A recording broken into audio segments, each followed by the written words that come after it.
Hello everyone and welcome to instant biology by doctor Neelabh.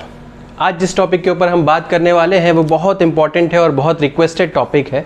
मुझसे बहुत सारे स्टूडेंट्स ने ये पूछा कि सर क्या हम AIR अंडर 100 ला सकते हैं, क्या ऑल इंडिया रैंक अंडर 100 लाना पॉसिबल है गेट बायोटेक्नोलॉजी में। तो बिल्कुल पॉसिबल है और उसका क्या तरीका है आज इसके ऊपर हम लोग बात करेंगे। सबसे पहली चीज़ जो है, बहुत सारे स्टूडेंट्स के दिमाग में एक ये बात है कि ऑलरेडी बहुत लेट हो चुका है, हम लोग तैयारी करने में ऑलरेडी बहुत लेट कर चुके हैं। देखिए ऐसा नहीं है, लास्ट वीडियो में भी मैंने आपको बताया है कि क्योंकि जो गेट के एग्ज़ाम के लिए जो एलिजिबिलिटी है वो थर्ड ईयर से ही है। आप बीटेक में थर्ड ईयर में हो या BSc थर्ड ईयर में हो, आप एग्ज़ाम दे सकते हैं। तो मैंने कहा था कि सेकेंड ईयर में आप प्रिपरेशन चालू कर दीजिए, लेकिन अगर नहीं भी की है तो हम 6 महीने के अंदर, सिर्फ 6 महीने के अंदर अगर अच्छे से तैयारी करेंगे तो AIR अंडर 100 लाना बिल्कुल पॉसिबल है। तो आज मैं उसी चीज़ के बारे में बात करने वाला हूँ। जुलाई से लेकर के दिसंबर तक, जुलाई, अगस्त, सितंबर, अक्टूबर, नवंबर, दिसंबर, अगर हम इतने दिन में अगर पढ़ाई करें तो AIR अंडर 100 लाना बिल्कुल पॉसिबल है। मेरी बातें ध्यान से सुनिएगा और ये वीडियो लास्ट तक देखिएगा। इसमें बहुत सारी इंपॉर्टेंट चीज़ें डिस्कस करने वाला हूँ। बहुत सारे डाउट्स जो हैं आपके दिमाग में वो क्लियर हो जाएंगे इस वीडियो को लास्ट तक देखने में। तो बहुत सारे कोई स्टूडेंट्स पूछते हैं कि सेल्फ स्टडी कर सकते हैं या कोचिंग करनी ज़रूरी है। देखिए इसका सिंपल सा आंसर है कि अगर आप सेल्फ स्टडी कर रहे हैं और आप रेगुलर हैं, सिंसियर हैं अपनी पढ़ाई को लेकर के, अगर आप डेली 8 घंटा पढ़ सकते हैं खुद से, बिना किसी की मदद के, आप खुद से फोकस करके 8 घंटा पढ़ सकते हैं, आपको पता है कि स्ट्रैटेजी कैसे फॉलो करनी है, आप खुद से मोटिवेटेड हैं, आपको किसी और की ज़रूरत नहीं है, किसी और का मोटिवेशन या किसी और से मोटिवेटेड रहने की ज़रूरत नहीं है, आपके कॉन्सेप्ट्स इतने अच्छे हैं कि आप खुद से पढ़ करके समझ सकते हैं, जल्दी याद कर सकते हैं, तो आपको कोचिंग की ज़रूरत नहीं है। आप आराम से खुद से तैयारी कर सकते हैं। लेकिन अगर आप पाते हैं कि ये चीज़ें आपके अंदर नहीं है, आप लगातार कंसंट्रेट नहीं कर पा रहे हैं, आपको गाइडेंस की ज़रूरत है, बहुत सारे टॉपिक्स आपके क्लियर नहीं हैं और आप खुद से शायद उनको अच्छे तरीके से नहीं पढ़ पाएंगे और अच्छा आउटपुट नहीं दे पाएंगे, तो आपको कोचिंग की ज़रूरत है। सिंपल सी बात है, अगर आप खुद से पूछिए तो आपको अपने आप ही समझ में आ जाएगा कि मुझे कोचिंग की ज़रूरत है या नहीं है। बहुत सारे स्टूडेंट्स बिना कोचिंग के सेल्फ स्टडी करके भी क्वालिफाई करते हैं और अच्छे कॉलेज अचीव करते हैं, और कुछ स्टूडेंट्स को कोचिंग की ज़रूरत पड़ती है। अगर आप कोचिंग ज्वाइन करने वाले हैं तो जुलाई आपके लिए सबसे सही टाइम है। लेट में ज्वाइन करने का कोई मतलब नहीं है, ठीक है। तो जुलाई सेशन में आप कोचिंग ज्वाइन कर लीजिए अगर आप कोचिंग करना चाहते हैं। तो अगर आप सेल्फ स्टडी करना चाहते हैं तो आपने बहुत पहले से शुरू कर दी होगी, मुझे ऐसी उम्मीद है। दूसरी, हमेशा कोचिंग ऐसी चूज़ करिए जहाँ पे आपको लाइव पढ़ाया जा रहा हो। डाउट या, क्योंकि लाइव क्लासेस में क्या होगा, आपको डाउट जो है वो आराम से क्लियर हो जाएगा। आपको कोई भी क्वेश्चन होगा, कोई भी दिमाग में क्वेश्चन उठेगा तो आप अपने टीचर से आराम से पूछ सकते हो। रिकॉर्डेड क्लासेस लेना मेरे हिसाब से सही नहीं है, क्योंकि उसमें अगर कोई चीज़ डाउट दिमाग में रह जाता है तो वो दिमाग में हमेशा के लिए बना रह जाता है, क्योंकि उसको सॉल्व करने वाला कोई नहीं है। तो लाइव क्लासेस प्रेफर करिए, रिकॉर्डेड क्लासेस मत प्रेफर करिए मेरे हिसाब से। ये सारी की सारी मैं इंपॉर्टेंट बातें वही आपको बता रहा हूँ जो आपको अंडर 100 रैंक लाने में मददगार साबित होगी। दूसरी, 6 महीना आपके पास है, बहुत ज़्यादा समय नहीं है, ये पलक झपकते ही गायब हो जाएगा। सिर्फ 6 महीना आपके पास है, इसीलिए स्टैंडर्ड बुक्स के ऊपर जाने की ज़रूरत नहीं पड़ती। अब अगर आप उठा लोगे लेनिंजर, अगर आप उठा लोगे प्रेस्कॉट, अगर आप उठा लोगे गार्डनर, अगर आप उठा लोगे ये बायो प्रोसेस इंजीनियरिंग के लिए डोरान, तो इतना टाइम नहीं बचा अब हमारे पास, है ना। तो आप एक ही सब्जेक्ट पढ़ते रह जाओगे, लेनिंजर ही पढ़ते रह जाओगे, बायोकेमिस्ट्री पढ़ते रह जाओगे, बाकी सब्जेक्ट कब पढ़ोगे। बात समझ में आई। तो हमारे पास अब स्टैंडर्ड किताबों के लिए टाइम नहीं है। आपके पास कोई भी एक ऐसी बुक हो जिसमें सारी की सारी चीज़ें दी हुई हो शॉर्ट में, या फिर आपके पास कोचिंग के नोट्स हों, या फिर आपने सेल्फ स्टडी के दौरान, अपने बीटेक के दौरान, BSc के दौरान अलग अलग टॉपिक्स के नोट्स बनाए हुए हों, पढ़े हुए हों, तो उन पे फोकस करना इस समय मेरे हिसाब से ज़्यादा फ्रूटफुल होगा बनस्बत आप नई किताब उठा करके पढ़ना चालू कर दीजिए। ठीक, ये हो गया। तो 6 महीने की वजह से मैं ऐसा बोल रहा हूँ। अगर आपको लगता है कि नहीं मुझे सेल्फ स्टडी, मुझे स्टैंडर्ड बुक से ही पढ़ना है, तो आप बिल्कुल स्वतंत्र हैं, आप आराम से पढ़ सकते हैं। ठीक, तो जैसा मैंने बताया कि इस समय क्योंकि हमें कम टाइम में ज़्यादा आउटपुट देना है, तो इसलिए हमारे पास नोट्स प्रॉपर बने हुए होने चाहिए। जो कोचिंग में आपके नोट्स बनवाए जा रहे हैं या सेल्फ स्टडी के दौरान जो आपने नोट्स बनाए हुए हैं, उनके ऊपर हम फोकस करें 6 महीने के दौरान, तो हमारे लिए मेरे हिसाब से ज़्यादा फ्रूटफुल रिजल्ट्स आने की संभावना बनती है। अच्छा, तो किन किन चीज़ों का ध्यान रखना चाहिए, किस किस चीज़ से पढ़ाई करनी चाहिए। तो देखिए, एक तो आपने खुद नोट्स बनाए होंगे या कोचिंग में नोट्स बने होंगे, तो वो आपके नोट्स हो गए। एक तो इस पे फोकस करना सबसे ज़्यादा ज़रूरी है। दूसरी, एक कोई भी थ्योरी बुक आपके पास होना चाहिए, जैसे पाथफाइंडर है। पाथफाइंडर मैं हमेशा सजेस्ट करता हूँ स्टूडेंट्स को कि उनके पास वो होनी चाहिए, ताकि उसमें पलट करके अगर कोई चीज़ नोट्स में समझ नहीं आ रही है तो आप पाथफाइंडर उठा करके पलट सकते हैं या रिवाइज कर सकते हैं। दूसरा, एक क्वेश्चन की बुक ज़रूर होनी चाहिए आपके पास, जिसमें कि आप कि जो जनरल क्वेश्चंस है, PYQs के अलावा क्वेश्चंस है वो भी हों, और PYQs तो हो ही हो। PYQs मतलब प्रीवियस ईयर क्वेश्चंस आपके पास हो, और हर टॉपिक से रिलेटेड कुछ एक्स्ट्रा क्वेश्चंस हो, जिससे आप वो टॉपिक पढ़ने के बाद आप उसको रिवाइज कर सकें उस PYQs के थ्रू या उन क्वेश्चंस के थ्रू। तो ये इंपॉर्टेंट चीज़ है। बहुत कम चीज़ें पढ़ करके मैक्सिमम आउटपुट लेने का तरीका इस समय ढूंढना ज़्यादा आसान है, ज़्यादा इम्पॉर्टेंट है।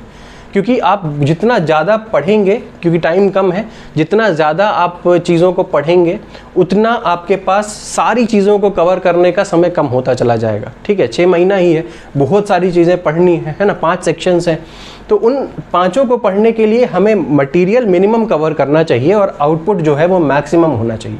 अब किस तरीके से अपनी पढ़ाई को हम शुरुआत कर सकते हैं, या अपनी पढ़ाई का या दिन का कितना टाइम डिवोट करना चाहिए, किस तरीके से उसको डिवाइड करना चाहिए, ये मेरे हिसाब से जो मैं सोचता हूँ वो कुछ इस तरीके से है।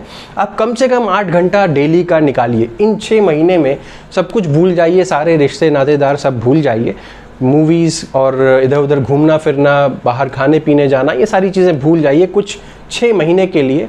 और इन 6 महीनों में हमें किस तरीके से पढ़ना है, लगभग 8 घंटा अपना डिवोट करिए पढ़ाई के लिए, प्योर पढ़ाई के लिए। सिर्फ पढ़ना ही है उस 8 घंटे में, और कुछ नहीं करना। मोबाइल सब अलग कर दीजिए, 8 घंटा। ठीक है, अब इन 8 घंटों को हम कैसे यूटिलाइज़ कर सकते हैं? देखिए, बहुत सिंपल सा तरीका है। सबसे पहले तो आपको अपनी क्लासेस अटेंड करनी पड़ेंगी, जहाँ पर भी आप क्लास कर रहे हो। अपना आप कॉलेज में हो, पढ़ाई कर रहे हो, 3rd ईयर फाइनल ईयर में हो, तो आपको कॉलेज भी जाना पड़ता होगा। तो वो कवर करने के बाद, वो सब ख़त्म करने के बाद मुझे 8 घंटे चाहिए। अब आप अगर कोचिंग कर रहे हो तो कुछ उसकी क्लासेस होंगी, उसका टाइम निकाल दीजिए, वो ख़त्म हो गया। अब रिवीजन का बहुत इंपॉर्टेंट रोल है किसी भी एग्ज़ाम में। गेट तो है ही, किसी भी एग्ज़ाम में XYZ आप कोई भी एग्ज़ाम देने जा रहे हो, उसमें रिवीजन का बहुत इंपॉर्टेंट रोल है। तो रिवीजन को हम बिल्कुल साइडलाइन नहीं कर सकते। तो इन 8 घंटे में हमें रिवीजन भी करना है। अभी रिवीजन कैसे करना है, I will tell you that also, but अभी फ़िलहाल के लिए ये समझिए कि इन 8 घंटों में लाइव क्लासेस अटेंड करनी है, रिवीजन करना है, क्वेश्चंस करने हैं। कैसे क्वेश्चंस? जो हमें पढ़ाया गया है आज का पोर्शन, उससे रिलेटेड क्वेश्चंस कहाँ से मिलेंगे? जो ये बुक मैंने ली हुई है, इसमें उससे जो टॉपिक पढ़ाया गया उससे रिलेटेड क्वेश्चन मिलेंगे, मैं वो लगा लूँगा। या मेरी कोचिंग में अगर मुझे बताया गया है कि ये क्वेश्चंस भाई पढ़ लो या इसको लगा लो, इसको कर लो, तो वो भी मैं कर लूँगा। तो ये मेरे लिए हो गया, ये क्वेश्चंस भी मैंने कर लिए। अब बचा हुआ टाइम, ये तो मैंने सब्जेक्ट पढ़ लिया, इसके अलावा जो थोड़ा बहुत बचा हुआ टाइम है, मैं GA पढ़ लिया, या थोड़ा बहुत इंग्लिश पढ़ लिया, या थोड़ा बहुत मैथ्स पढ़ लिया। ठीक है, ये चीज़ें भी अपन ने ये बराबर कर ली। तो GA इंग्लिश मैथ्स को डेली आप थोड़ा थोड़ा टाइम दे दिया, आधा घंटा दे दिया, 1 घंटा दे दिया, किसी दिन 1 घंटा दे दिया, 45 मिनट दे दिया, depending upon the time that you have. हमें हर दिन कुछ कुछ टाइम अपने को देना है। ठीक है, अब क्यों देना है वो भी मैं आपको समझाऊंगा अभी। तो इतनी चीज़ें 8 घंटे में हमें ये कर लेनी है, ये समझ में आ गया होगा सभी लोगों को। अब आगे रिवीजन कैसे करना है, इफेक्टिव रिवीजन की तरीका क्या है, इसको मैं हमेशा एक नाम देता हूँ, स्टडी रिवाइज रिपीट। ठीक है, सपोज करिए आज मैंने कोचिंग में कुछ पढ़ा, या सेल्फ स्टडी में आज मैं कुछ पढ़ रहा हूँ, यानी कि सपोज करिए मैं मॉलिक्यूलर बायोलॉजी का कोई पोर्शन पढ़ रहा हूँ, मैं DNA पॉलीमरेज के बारे में पढ़ रहा हूँ। ठीक है, अब DNA पॉलीमरेज के बारे में मैंने आज 1 घंटा, 1.5 घंटा, 2 घंटा जितना भी था उतना मैंने पढ़ लिया। अब उसके बाद कल जब मैं सुबह उठूंगा या जब भी मेरा टाइम है, तो मैं जो मुझे लास्ट डे पढ़ाया गया था उसको रिवाइज करके अगला क्लास में जाऊंगा। बात समझ में आ गई? Before entering into the next class I have to revise the previous portion. तो आज का पढ़ाई किया, नेक्स्ट डे उसको रिवाइज किया, फिर से इसी चीज़ को रिपीट किया, अगले दिन पढ़ाई किया, फिर रिवाइज किया, फिर रिपीट किया, अगले दिन पढ़ाई किया, फिर रिवाइज किया। जैसे कि फर्स्ट डे मैंने क्लास अटेंड किया, अब क्लास अटेंड करके मैं आया, उसको रिवाइज किया, तो अब सेकंड डे जब क्लास जा रहा हूँ तो मेरे दिमाग में पहले दिन का क्लास बना हुआ है। अब जब मैं थर्ड डे जा रहा हूं तो मुझे सेकंड डे और फर्स्ट डे दोनों का रिवाइज करके थर्ड डे जाना है। फिर फोर्थ डे जा रहा हूं तो third day, second day, first day, इन सब को रिवाइज करके जाना है। अब आप में से बहुत सारे लोग सोच रहे होंगे कि इतना टाइम अगर रिवीजन में देंगे, first day, second day, third day revise करके, इतना पोर्शन रिवाइज करके जाएंगे फोर्थ डे, तो हम रिवीजन ही करते रह जाएंगे, नया कब पढ़ेंगे? बेटा ऐसा नहीं है। जैसे जैसे आप जितनी बार रिवाइज करते जाओगे, हो सकता है पहले दिन का रिवाइज करने में आप सेकंड डे जा रहे हो तो फर्स्ट डे का रिवाइज करने में मान लो आपको 45 मिनट लगा, लेकिन जब आप यही फोर्थ डे में जाके फर्स्ट डे वाला पेज पलटोगे तो आप विद इन कुछ मिनट्स, 2-3 मिनट के अंदर वो पन्ना पलट दोगे, क्योंकि आपके दिमाग में वो बैठ चुका है। अब आपको समझने में उतना टाइम नहीं लगेगा। इसी तरीके से जैसे जैसे आप आगे बढ़ते जाओगे, पीछे वाला, क्योंकि आप लगातार रिवीजन में हो, इसीलिए आपको उसको याद करने में समय नहीं लगेगा। ये मैं इसलिए बोल रहा हूं क्योंकि बेटा जब दिसंबर आप पहुंचोगे, यहाँ पे जब पहुंचोगे तो कोर्स इतना सारा कवर हो चुका होगा और आपके पास नए सिरे से शुरू से रिवीजन करने का टाइम नहीं बचा होगा। तो क्यों ना हम डे 1 से ही शुरू करें, राइट? क्यों ना हम डे 1 से ही शुरू करें और डे 1 की क्लास को सेकंड डे रिवाइज करके जाएं। उसी तरीके से डे 3 की क्लास में फर्स्ट और सेकंड डे रिवाइज करके जाएं। उसी तरीके से डे 4 की क्लास में थर्ड, सेकंड और फर्स्ट डे रिवाइज करके जाएं। तो इस तरीके से मेरा टाइम डे बाय डे का बहुत बड़ा मिसकंसेप्शन है कि इतना रिवाइज करेंगे तो बहुत टाइम लग जाएगा। नहीं, आपके दिमाग में वो चीज़ें सेट होती जा रही हैं तो हर बार टाइम कम लगता जाएगा। ठीक है भाई, एक एग्जाम्पल ले लीजिए, आप कोई गेम खेल रहे हो, ठीक है? पहली दफ़ा जब वो गेम खेलते हो तो उसको कंप्लीट करने में ज़्यादा समय लगता है, क्योंकि आपको पता नहीं है, कंट्रोल्स नहीं पता है, रास्ता नहीं पता है और बहुत सारी चीज़ें नहीं पता है। लेकिन जब आप सेकंड डे खेलते हो उसको तो वो कंपैरेटिवली कम टाइम लेता है। थर्ड डे लेते हो और कम टाइम लेगा, फोर्थ डे लेते हो और कम टाइम लेगा। तो वही कॉन्सेप्ट कुछ यहाँ पर भी है। तो revision, study, revise, repeat, study, revise, repeat. Sundays को ऐसा टाइम निकालिए कि आप पूरा का पूरा सिलेबस जितना मंडे टू सैटरडे कंप्लीट किया गया है उसको रिवाइज करिए। संडे को ज़्यादातर कोचिंग्स में, ज़्यादातर जगह पे एग्जाम्स होते हैं, टेस्ट लिए जाते हैं। तो आपके पास टेस्ट देने के बाद 1-2 घंटा, 3 घंटा टेस्ट आपने दिया, उसके बाद आपके पास पूरा टाइम फ्री है। क्यों ना इस टाइम को रिवाइज करने में लगा दिया जाए, ये पूरा का पूरा। बात समझ में आई? तो मंडे टू सैटरडे जितना पढ़ा उतना संडे को अपन ने रिवाइज कर लिया। ठीक, ये क्लियर हो गया। अब आ जाइए टेस्ट सीरीज का रोल। बहुत सारे स्टूडेंट्स ने पूछा हुआ है, सर टेस्ट सीरीज ज्वाइन करनी जरूरी है क्या? क्या हमें टेस्ट सीरीज ज्वाइन करनी चाहिए? टेस्ट सीरीज ज्वाइन करने के 2 फायदे हैं। एक तो आपकी स्पीड इंक्रीज हो जाती है और आपको अलग अलग टाइप के क्वेश्चंस करने का मौका मिलता है। अगर आप किसी कोचिंग से जुड़े हुए हो तो वहाँ पे आपको अलग अलग टाइप के क्वेश्चंस करने को दिए ही जाते हैं। लेकिन अगर आप कोचिंग से नहीं जुड़े हुए हो, आप सेल्फ स्टडी कर रहे हो, तो आपके लिए ये इंपॉर्टेंट हो जाता है, क्योंकि आपकी स्पीड डेवलप नहीं है उतनी तेज। हालांकि गेट के एग्जाम में स्पीड उतनी मायने नहीं रखती। 65 क्वेश्चन करने हैं, 3 घंटे का समय है, टाइम बहुत ज़्यादा है, लेकिन ये वैरायटी ऑफ क्वेश्चन समझना जरूरी है। ठीक है, तो अगर आप नहीं जुड़े हो किसी कोचिंग से तो आपको यहाँ पे प्रॉब्लम आ सकती है। तो इसके लिए आप क्या करो, किसी टेस्ट सीरीज को ज्वाइन कर लो। कब ज्वाइन करना सही समय है? क्या हमें शुरू से ही टेस्ट सीरीज ज्वाइन कर लेनी चाहिए? कोई फायदा नहीं है, क्योंकि आपने कुछ पढ़ा नहीं है अभी तक। आप डे 1 से ही टेस्ट सीरीज ज्वाइन कर लोगे, आपका टेस्ट होगा, आपके नंबर कम आएंगे क्योंकि आपने कुछ पढ़ा नहीं है, तो आप डीमोटिवेट होगे, फायदा कुछ भी नहीं है। तो इससे बेहतर है क्यों ना हम लास्ट में जाकर के, जब मेरी सारी तैयारी खत्म हो गई है, दिसंबर में मान लीजिए मैंने पढ़ाई खत्म कर ली, ठीक, अब जनवरी मेरे पास है, जनवरी में क्यों ना हम टेस्ट सीरीज ज्वाइन कर लें। तो जितना भी कुछ है साथ साथ में मैं रिवाइज करता जाऊंगा। जैसे मुझे पता है कि मेरा 10 जनवरी को एक टेस्ट है मॉलिक्यूलर बायोलॉजी का, तो मॉलिक्यूलर बायोलॉजी में 10 दिन के अंदर पूरा पढ़ लिया, 1 से 9 जनवरी तक पढ़ लिया और 10 जनवरी को जाके मैंने टेस्ट दे दिया। बात समझ में आ गई? तो हम अगर टेस्ट सीरीज ज्वाइन कर रहे हैं तो जनवरी में ज्वाइन करना मेरे हिसाब से आपके लिए बेनिफिशियल रहेगा। डे 1 से ज्वाइन करोगे तो नंबर कम आएंगे, आप सिर्फ डीमोटिवेट होगे और कुछ नहीं होने वाला। कोचिंग्स में तो रेगुलर टेस्ट होते रहते हैं, तो फिर वहाँ टेस्ट सीरीज का कोई मतलब नहीं बनता। अब आ जाइए role of GA engineering mathematics. बहुत सारे लोग ये जीए इंजीनियरिंग मैथमेटिक्स को समझते नहीं कि इसमें हमें कितना टाइम देना है या बहुत ज़्यादा इसके ऊपर जान देने की ज़रूरत है कि ना। देखिए क्योंकि मैं बायोटेक्नोलॉजी को बिलोंग करता हूँ, बायोटेक्नोलॉजी फील्ड से रिलेटेड हूँ, तो इसलिए मेरे दिमाग में भी, या जब मैं पढ़ाई करता था तो मैथ्स मेरे को उतने अच्छे से नहीं आती थी। इंजीनियरिंग मैथमेटिक्स मुझे उतने अच्छे से नहीं समझ आती थी, क्योंकि मैं बेसिकली साइंस से जुड़ा हुआ था, मैथ्स मैंने लिया नहीं हुआ था। तो अब मेरे लिए जीए और इंग्लिश बहुत अच्छा सही था। तो जीए इंग्लिश आप आराम से कर सकते हो। ज़्यादातर स्टूडेंट्स आजकल इंग्लिश उनकी अच्छी होती है, जनरल एप्टीट्यूड उनका अच्छा होता है, तो ये जीए और इंग्लिश मिला करके आप 15 नंबर आराम से खींच सकते हो। अगर आपकी मैथ अच्छी है तो बहुत ही अच्छा है, अगर नहीं भी अच्छी है तो कोई दिक्कत नहीं है, क्योंकि यहाँ पे 55 क्वेश्चंस बनते हैं। 10 क्वेश्चंस यहाँ पे आते हैं जीए इंग्लिश के, और मैथ्स और सब्जेक्ट के मिला करके 55 क्वेश्चंस आते हैं। ठीक है, अब इन 55 क्वेश्चंस में से मान लीजिए 5-6 क्वेश्चंस जो हैं वो मैथ्स के आए, आप उतने अच्छे से नहीं भी जानते हैं उसको, तो आपने नहीं किया उसको। लेकिन बाकी अब मान लीजिए 10 नंबर अगर आपके यहाँ से चले भी गए 85 में से 10 नंबर 15 नंबर चले भी गए यहाँ से, तब भी आप आराम से कितने नंबर से 70 मार्क्स यहाँ पे आपके पास हैं। तो आप मैथ्स में अगर आपको नहीं आती, आप बहुत मेहनत कर रहे हो तब भी आप नहीं कर पा रहे हो, तो उसके पीछे जान मत दीजिए। टाइम कम है, उस टाइम को बढ़िया तरीके से जो आपके स्ट्रॉन्ग पॉइंट्स हैं उन पे डालिए। आप सब्जेक्ट अच्छा कर सकते हो लेकिन मैथ्स पढ़ रहे हो लगातार, उस पर भी नहीं कर पा रहे क्वेश्चन, तो कोई फायदा नहीं है बेटा, क्योंकि मैथ्स बहुत कर लोगे तो 15 नंबर आ जाएंगे, है ना। लेकिन अगर सब्जेक्ट घुस गया तो कोई मतलब नहीं है। बात समझ में आई? तो जो आपका अच्छा पॉइंट है, स्ट्रॉन्ग पॉइंट है, सब्जेक्ट स्ट्रॉन्ग पॉइंट है, जीएस स्ट्रॉन्ग पॉइंट है, इंग्लिश स्ट्रॉन्ग पॉइंट है, उस पर फोकस करो। मैथ स्ट्रॉन्ग पॉइंट है और अच्छा है, वो भी पढ़ लो, लेकिन अगर नहीं है तो उसके पीछे परेशान मत हो। बात समझ में आया? अब पीवाईक्यूज की एनालिसिस यहाँ पे ये बच्चे नहीं करते हैं। एनालिसिस ऑफ पीवाईक्यूज, बेटा जो भी आपने बुक खरीदी होगी, यहाँ पे पीवाईक्यूज मैंने लिखा हुआ है, पीवाईक्यूज वाली बुक होनी चाहिए आपके पास।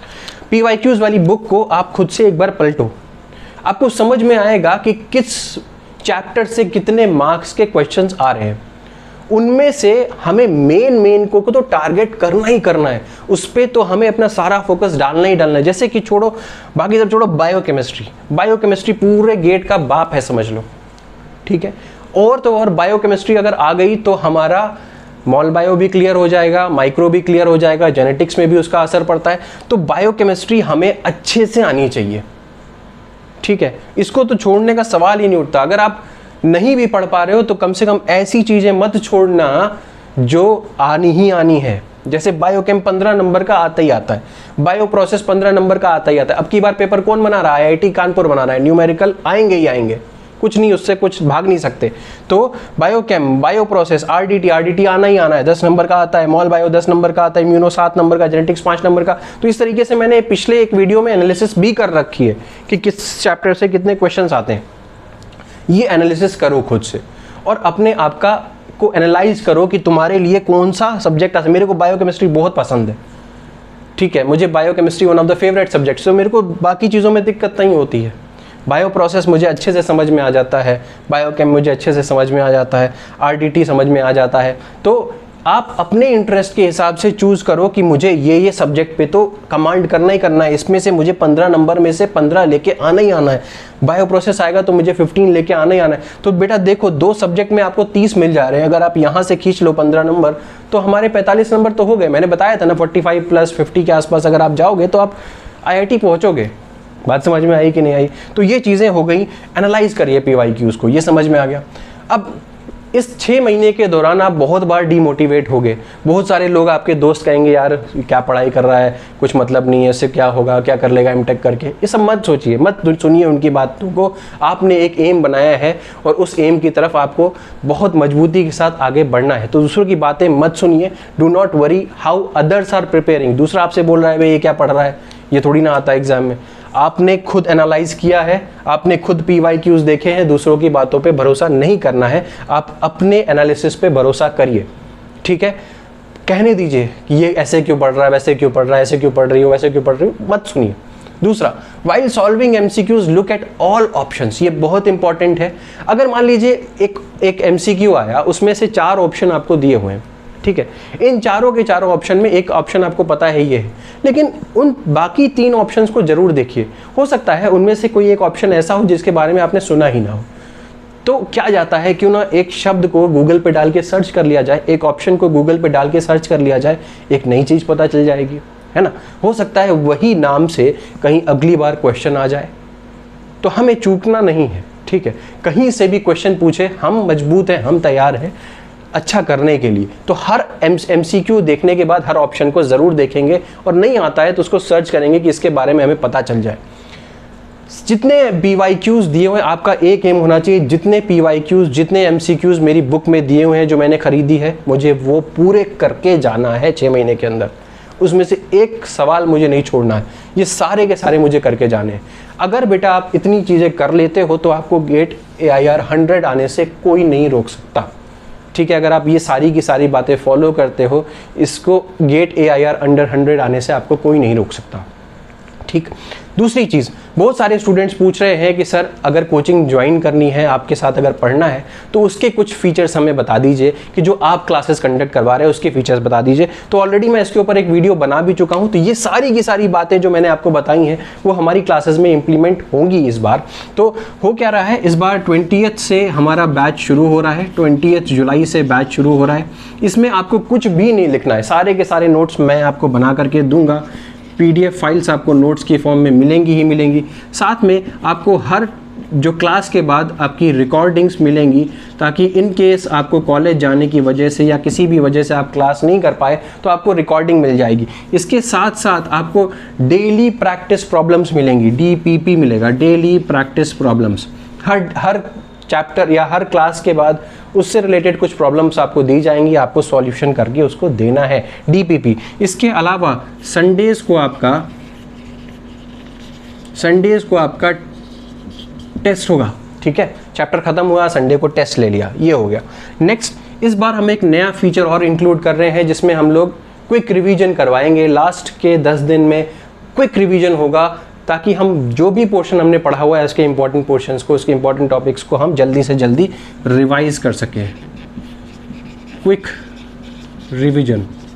तो इस बार हम लोग इतने क्वेश्चंस प्रैक्टिस करने वाले हैं ताकि दिसंबर तक आते आते हमें किसी और चीज़ की कोई ज़रूरत ना पड़े, नोट्स काफ़ी हो और क्वेश्चंस जो हमने लगाए हो उसकी जो हमारे पास कॉन्फिडेंस है वो काफ़ी हो, ठीक है। तो ये सारी की सारी बातें आपको इस बार क्लासेस से मिलेंगी। इन केस आप इंटरेस्टेड हो क्लास करने के लिए तो आप कॉल कर सकते हो 8299134528 पे। आप इस नंबर पे कॉल कर सकते हो और हमसे डिस्कस कर सकते हो, ठीक है। तो ये नंबर है 8299134528। इस नंबर पे कांटेक्ट कर सकते हो और हमारे साथ हमारी क्लासेस में जुड़ सकते हो। क्लासेस का टाइम जो है वो सबको ध्यान में रख करके किया गया है, ताकि जो स्टूडेंट्स पढ़ाई कर रहे हैं, अभी बीटेक में है या BSc में है, क्लासेस करने जाते हैं तो 6:30 बजे से 8 बजे तक का टाइम यूज़ किया जाएगा डेली क्लासेस करने के लिए, ठीक है। तो आई बिलीव ये समझ में आ गया होगा, इतनी चीज़ें क्लियर हो गई होंगी। अगर कोई डाउट है तो आप कमेंट सेक्शन में मुझसे पूछ सकते हो, मैं ज़रूर उसको सॉल्व करूंगा आपके लिए। अगर ये वीडियो पसंद आया है तो इसे लाइक करिए, मेरे चैनल को सब्सक्राइब करिए, बेल आइकन को दबाना मत भूलिएगा ताकि आपको सारी की सारी अपडेट्स मिलती रहें। Thank you so much and have a good day.